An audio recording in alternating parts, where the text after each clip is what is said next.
Le Conseil des ministres approuve 2 projets de loi, dont celui autorisant la ratification du traité d'amitié, de bon voisinage et de coopération entre notre pays et le gouvernement du Royaume d'Espagne.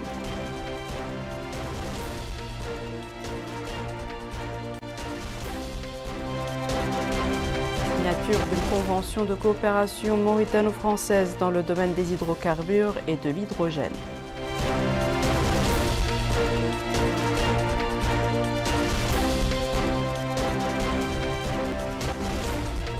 La 4e promotion du Collège de défense du G5 Sahel visite la délégation générale à la sécurité civile et à la gestion des crises.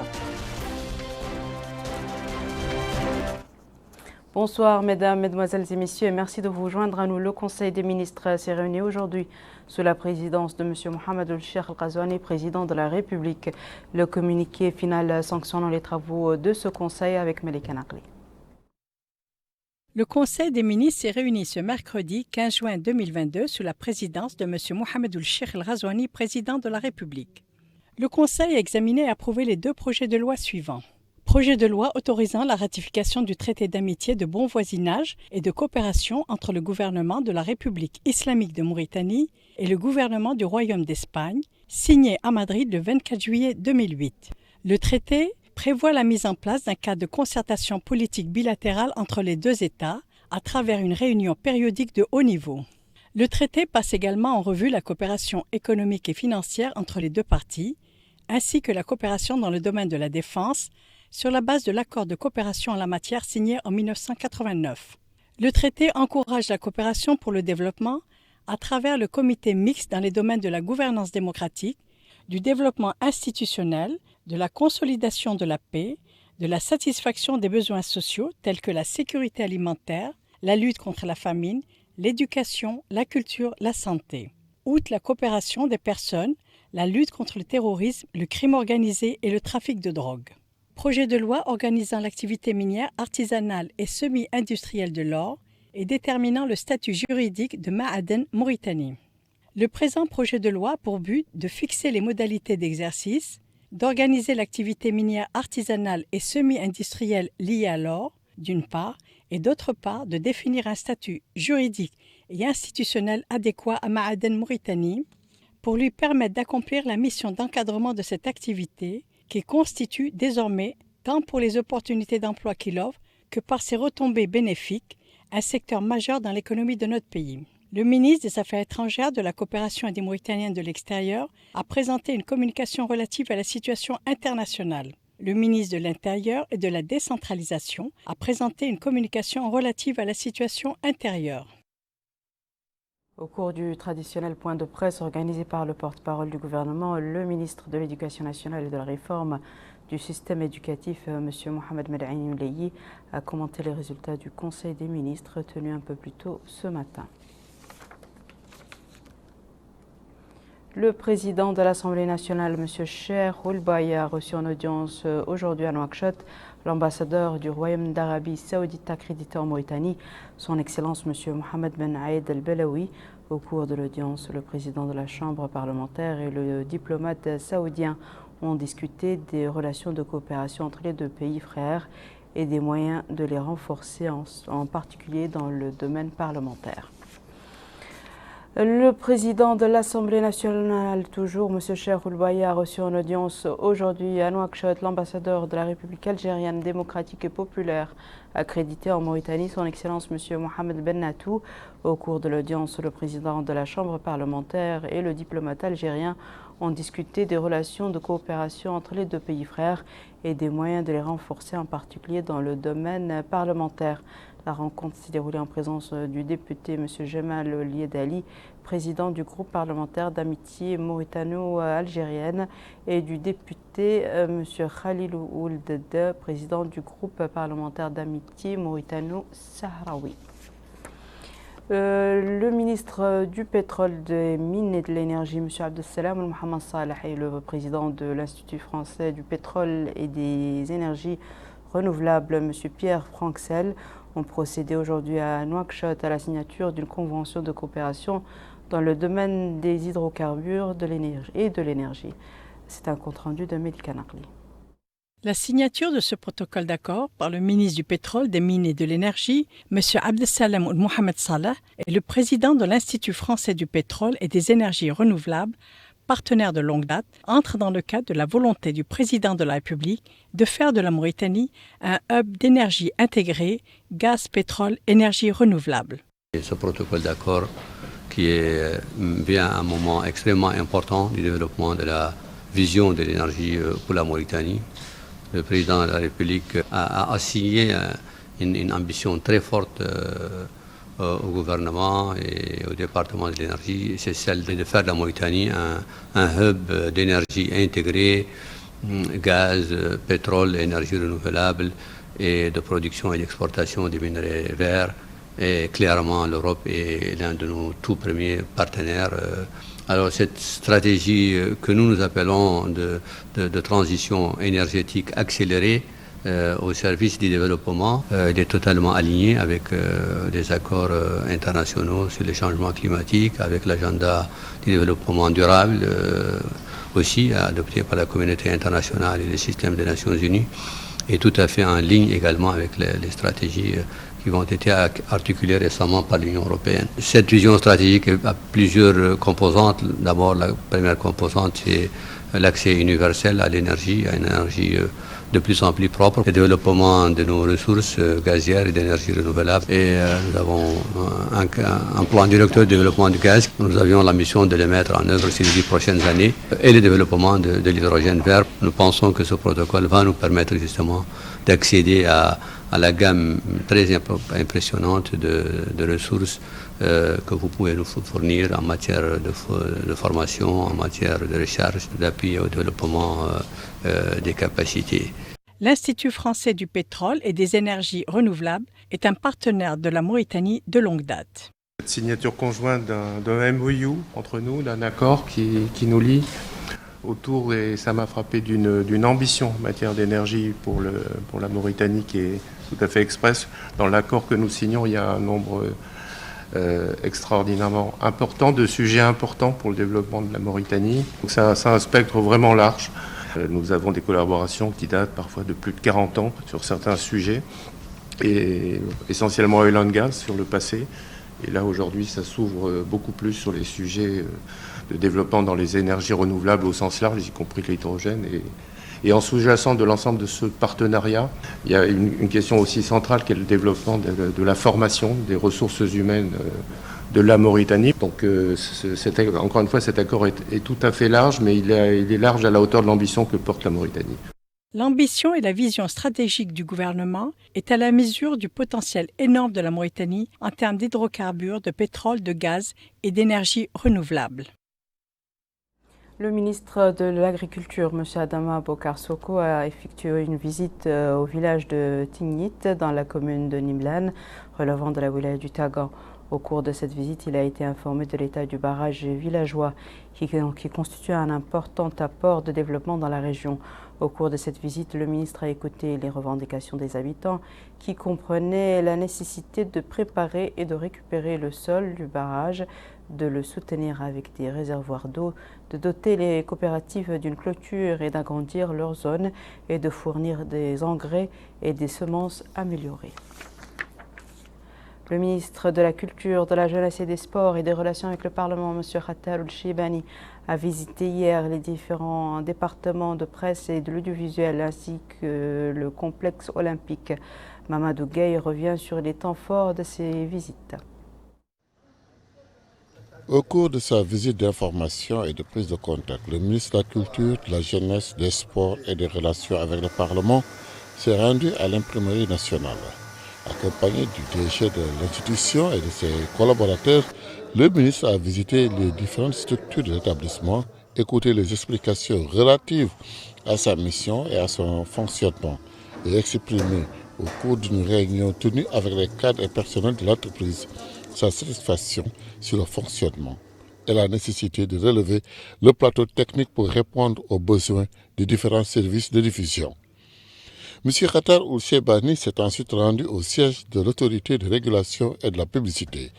Accueilli par la responsable de l'agence et ses proches collaborateurs, le ministre a reçu d'amples explications sur les raisons d'être de cette institution qui a en charge le contrôle et la régulation du secteur de la publicité. La télédiffusion de Mauritanie est un bouquet numérique qui a en charge la collecte et la diffusion des programmes audiovisuels du pays à travers l'espace médiatique et satellitaire du monde. Grâce à cet établissement, l'ensemble des programmes radio et télévision s'est diffusé à travers le monde. Le ministre est également rendu à la télévision mauritanienne Al Mauritania.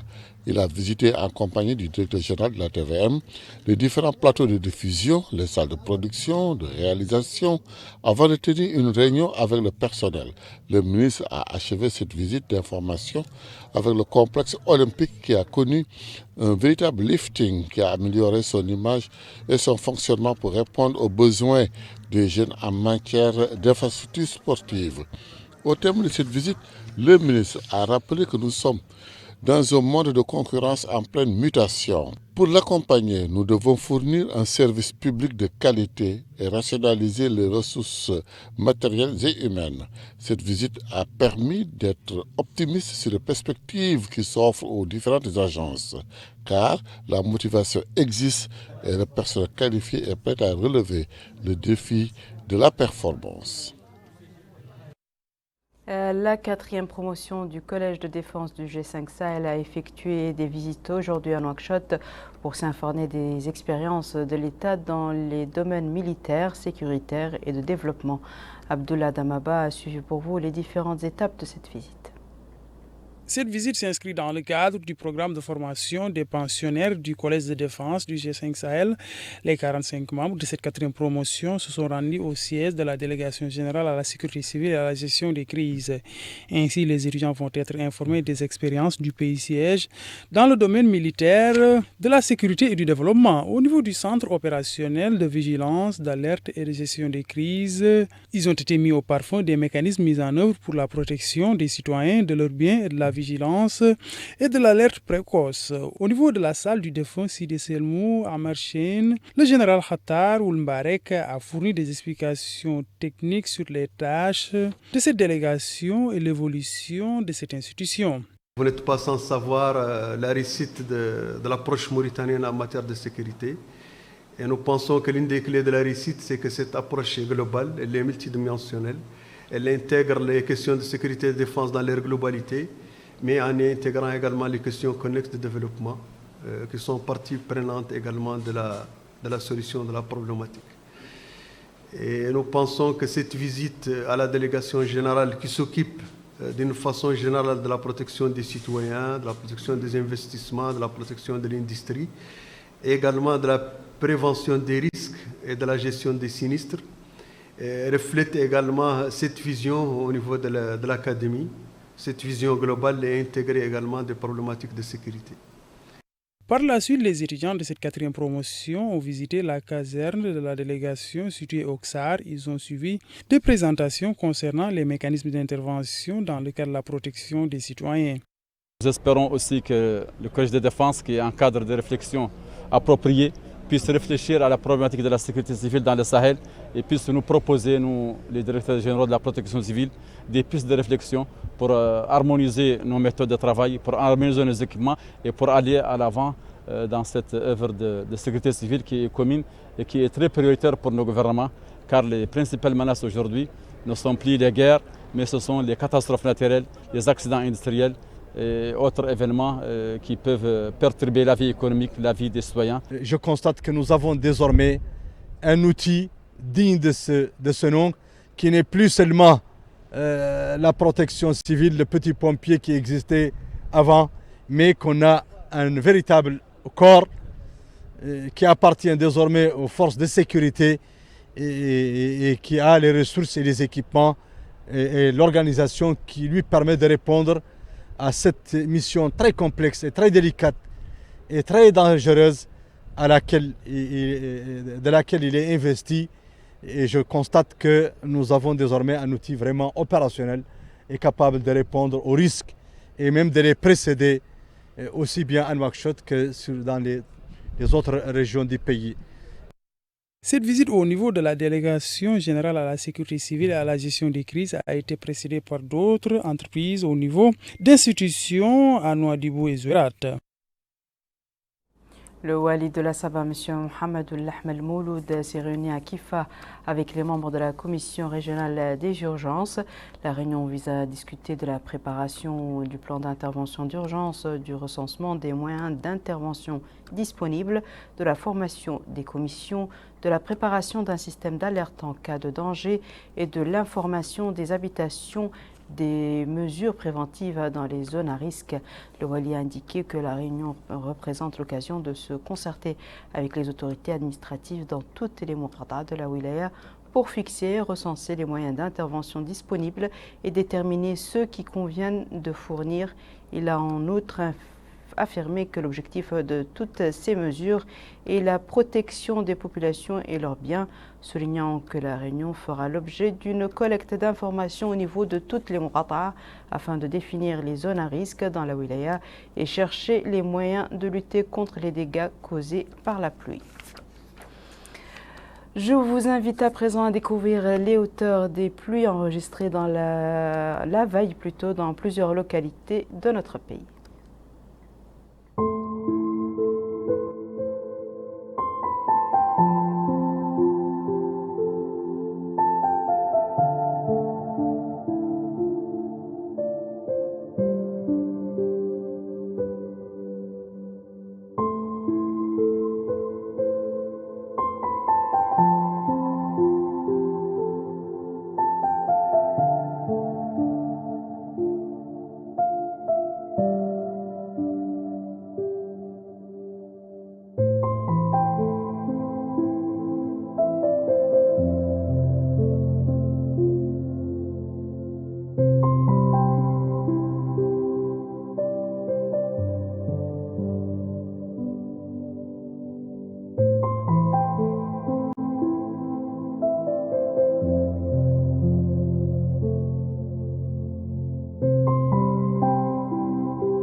D'importantes précipitations ont été enregistrées au cours des dernières 24 heures à Ouénat, relevant de la Mourata de Djigani, marquant le début d'une saison automnale prometteuse.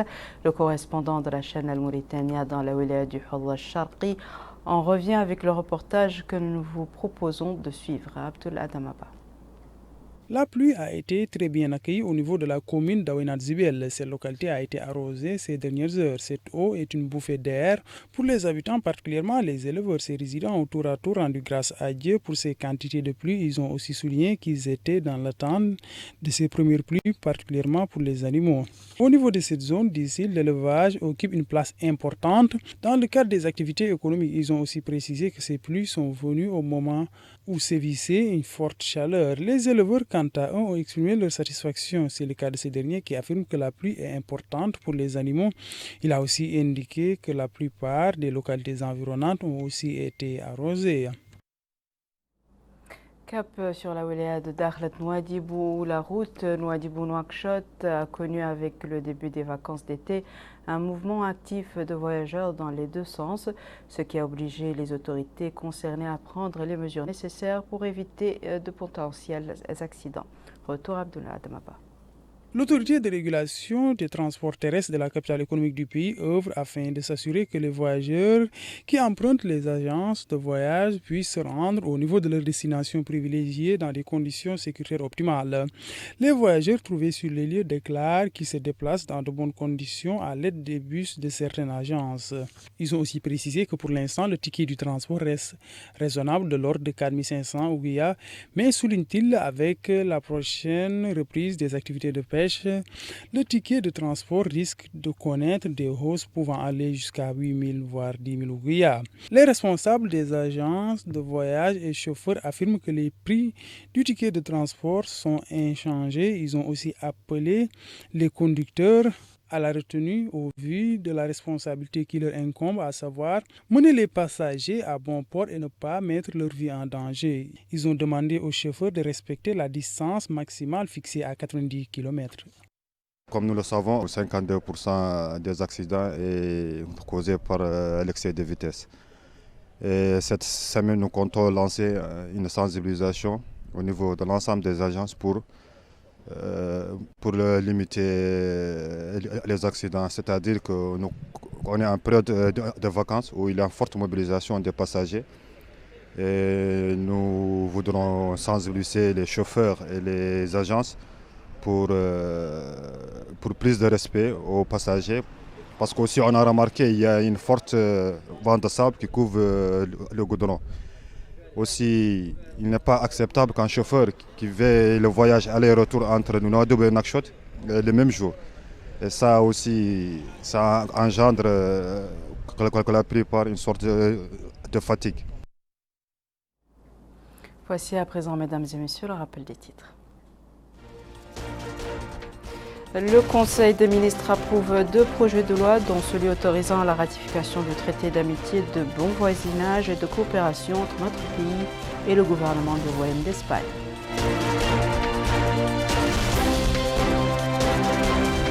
Signature d'une convention de coopération mauritano-française dans le domaine des hydrocarbures et de l'hydrogène.